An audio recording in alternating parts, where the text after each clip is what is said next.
O'zbekiston davlat drama teatri jamoasi ayni vaqtda Bayot tumanida. Ular tomonidan O'zbekiston xalq shoiri, O'zbekiston qahramoni Abdulla Oripov tavalludining 85 yilligiga bag'ishlangan Yillar armoni spektakli bayotlik muxlislarga namoyish etilmoqda. Yillar armoni, yillar armoni, armon ko'rmadim men.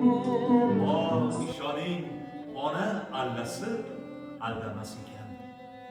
Bunday she'rni insonlarni sevgan inson emas, farishtalarni sevgan insongina yoza oladi. Moyil, rahmat.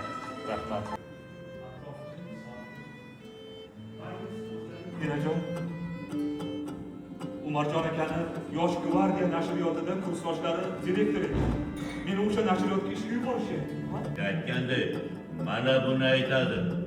Katta odam bo'ladi deydi buni. Assalomu alaykum enajon.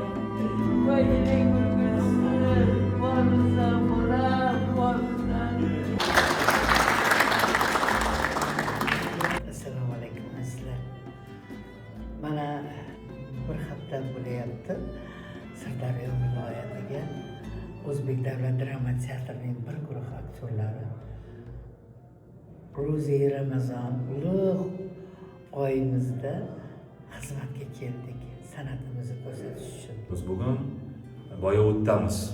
Boyovud xalqi ham adabiyotni yaxshi ko'radi. Abdulla Oripov she'riyatni yoddan biladigan insonlarni ko'rib juda ham xursand bo'ldim. Men mana shu yerda yashab, shu joylarni obod qilayotgan har bir inson xonadoniga tinchlik, xotirjamlik tilayman.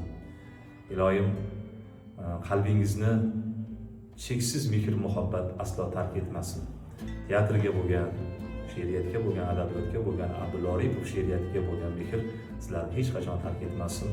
Omon bo'linglar, sog' bo'linglar. Kirib kelayotgan fasllar kelinchagi bahor hamma xonadoniga bahoriy kayfiyat olib kelsin.